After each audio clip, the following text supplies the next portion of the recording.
আমরা পৃথিবীর মানুষ এখন এত বেশি স্বার্থের পেছনে অন্ধ যে থুতুটা ফেললেও চিন্তা করি যে এখানে কোথায় ফেললে আমার একটু লাভ বেশি হবে। পাশের জমিওয়ালার জমিতে যদি থুতুটা ফেলি তাহলে অন্তত আমার জমিটা একটু থুতুর থেকে বাঁচলো, একটু হলেও লাভ হইলো। এই জন্য থুতুটা একটু জোর করে আরেকজনের জমিতে ফেলতে পারলে সেটা আমার লাভ। আমরা হলাম সেই মানুষ। এইরকম সময় এসে আর্থিক ইবাদতগুলোতে নিয়তকে খাঁটি করা, এটা হচ্ছে কত কঠিন একটা কাজ। এটার জন্য স্ট্রাগল করতে হয়, এটার জন্য নিজের সঙ্গে নিজে যুদ্ধ করতে হয়। যেমন দান একটা আর্থিক ইবাদত। দানের ক্ষেত্রে দেখবেন যে মানুষ শোনাতে দেখাতে পছন্দ করে, এটা মানুষের নেচার। আমি অমুক জামাত দিছি মাদ্রাসার জন্য, আমি এতগুলা মসজিদ করছি আলহামদুলিল্লাহ। বলার আবার স্টাইল আছে, এগুলো বলতে আবার মানে এত সুন্দর করে বলা হয়। এই বলার স্টাইল দ্বারা বোঝানো হয় যে আমার নিয়তের মধ্যে কোনো ভেজাল নাই ভাই, আমি আপনাকে শুনাইতে চাই নাই, কথার কথা বললাম আর কি, ঠিক না? যেমন একটা এক্সাম্পল এভাবে বলে যে ভাই আল্লাহ করাইছে, আমি আসলে আর কি করবো, আল্লাহ করাইছে আমার দিয়ে 5টা মসজিদ, ভাই আল্লাহ করাইছে ভাই, আমার কিছু না ভাই। বুঝতে পারছেন? কোরবানিটা আসলে আমাদেরকে আল্লাহর সন্তুষ্টির জন্য নিজের সকল সুখ ত্যাগ করার শিক্ষাটা কোরবানি দেয়। এখন আজকাল মুশকিল হলো কোরবানির গোশত আমাদের বাসায় উঠে আমরা খাই, ঠিকই আছে, কোরবানির আসল যে শিক্ষা সেটা আমাদের ভিতরে একটুও আসে। কোরবানি মানেই হলো ত্যাগ। কোরবানির শব্দের অর্থটাই কি? ত্যাগ। ত্যাগ। আপনি বাজার থেকে তরতাজা গরু কিনে এনে জবাই করে তাজা গোশত উঠে ফ্রিজে বললেন, খাইলেন, খাওয়াইলেন, মৌজ মাস্তি করলেন, দিলেন মানুষকে, এটা তো ভোগ। এখানে তো ত্যাগের কিছু নেই। ত্যাগটা হলো এর পেছনে লুকায়িত। সেটা হলো ওই ইব্রাহিম আলাইহিস সালাম আল্লাহর নির্দেশকে পূরণ করতে গিয়ে সকল কিছুকে ত্যাগ করেছেন, জবাই করেছেন, এমনকি নিজের সন্তানের গলে ছুরি দিতেও রাজি হয়েছেন। দেওয়া লাগে নাই কিন্তু রাজি হয়েছেন। সেই শিক্ষাটাই হলো কোরবানির মূল শিক্ষা। ওইটা নিয়ে যদি আপনি ফজর নামাজের সময় আরামের ঘুম ত্যাগ করতে পারেন, এই যে ত্যাগ, আপনি হারাম নিতে পারেন, হাতছানি আছে, বিশাল বড় লোভনীয় অফার, চাইলেই ঘুষটা নিতে পারেন, চাইলেই সুদের কারবার করতে পারেন, চাইলেই চুরি করতে পারেন, দুর্নীতি করতে পারেন, কিন্তু আল্লাহর ভয়ে করলেন না, এর নাম ত্যাগ। কোরবানি শিক্ষা দেয় যে আল্লাহর আদেশ মানতে গিয়ে, আল্লাহর নিষেধ থেকে বাঁচতে গিয়ে সবকিছু ত্যাগ। আমি একটা গ্রুপ মেনটেন করি, একটা দল মেনটেন করি, একটা সার্কেল মেনটেন করি, কিন্তু দেখা গেল যে এটা মেনটেন করতে গেলে আল্লাহ অসন্তুষ্টির দিকে যেতে হয়, এই জন্য এদেরকে ত্যাগ করে দিলাম, এর নাম ত্যাগ। কোরবানির শিক্ষা।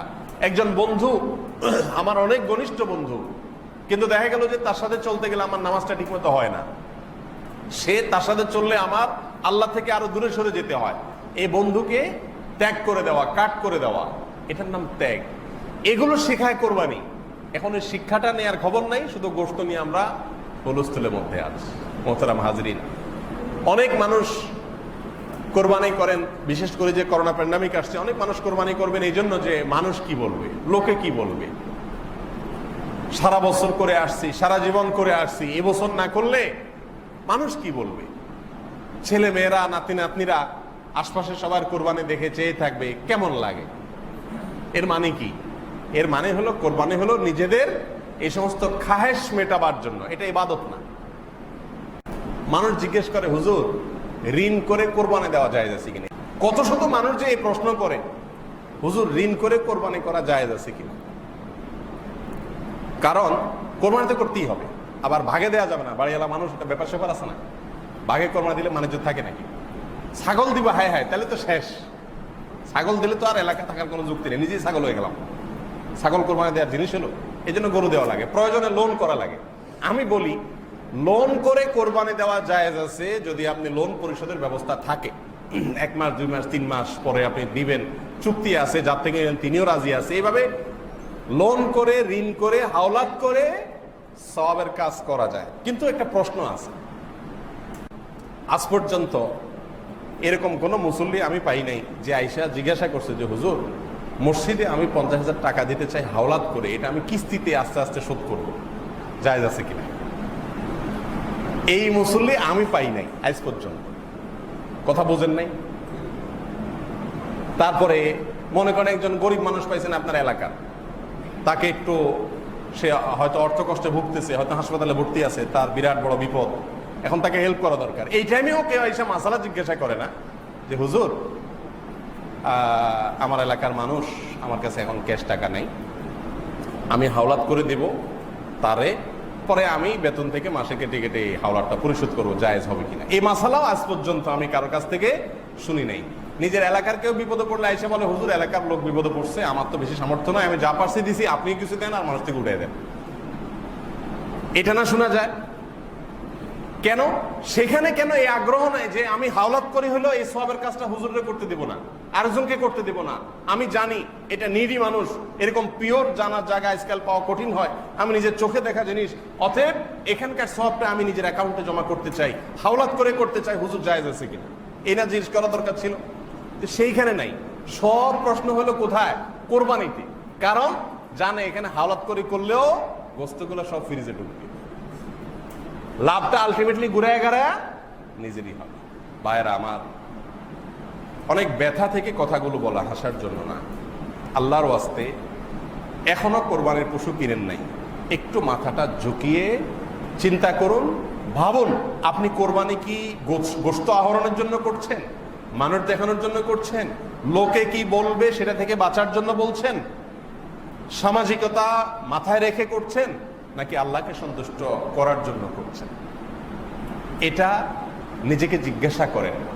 সম্পূর্ণ জবাব, সন্তোষজনক জবাব আপনার মন থেকে আসার আগ পর্যন্ত কোরবানির স্টেপ নিয়েন না।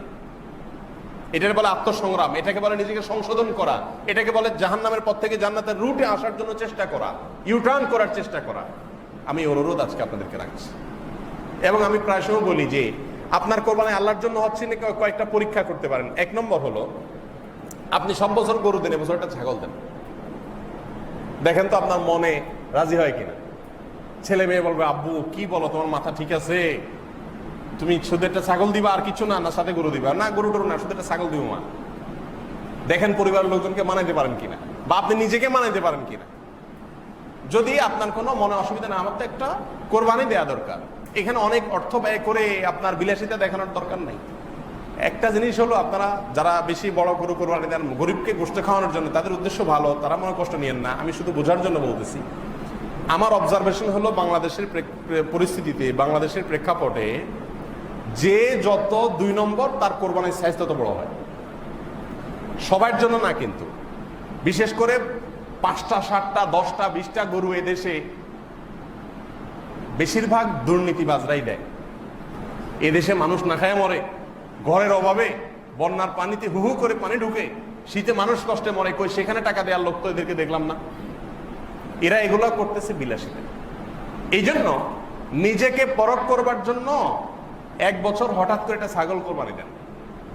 সবাই জিজ্ঞেস করবে ভাই এবছর কি টাকার টানাটানিতে আছেন মনে হয়, আহারে বেচারা এবছর ছাগল দিচ্ছে। তখন বলেন না ভাই, আমার বাজেট যেটা ছিল আলহামদুলিল্লাহ 15,000 দিয়ে ছাগল দিছি, আর বাকি 25,000 30,000 40,000 বাকি বাজেট যেটা ছিল গরুর জন্য, ওইটা এবছর আমি অন্য একটা ভালো কাজে মসজিদের ছাদে দিয়ে দিছি। আমার কোরবানিটা তো হয়ে গেল আলহামদুলিল্লাহ। কোরবানির জন্য তো বড় কোনো সাইজ হওয়া জরুরি। রাসূল করিম সাল্লাল্লাহু আলাইহি সাল্লাম কি দিয়ে কোরবানি দিয়েছেন আপনারা জানেন তো? গরু না উট? তিনি কোরবানি দিয়েছেন দুম্বা, ছাগল, ভেড়া, এগুলা, এই ছোট ক্যাটাগরি। এখনো সৌদি আরবে যদি আপনি যান, শতকরা 99%, 9% বললে ভুল হবে, শতকরা 99.9% বা আরো বেশি হবে, মানুষ এখনো কোরবানি করে কি? ছাগল বা দুম্বা। এই যে কোরবানির একটা বাহার, গরু, বিশাল বড় গরু, জোড়া গরু, জাম্বু গরু, ট্রাম গরু, এখন তো শুরু হয়েছে নতুন করে ওট, যে কে ওট দিতে পারে।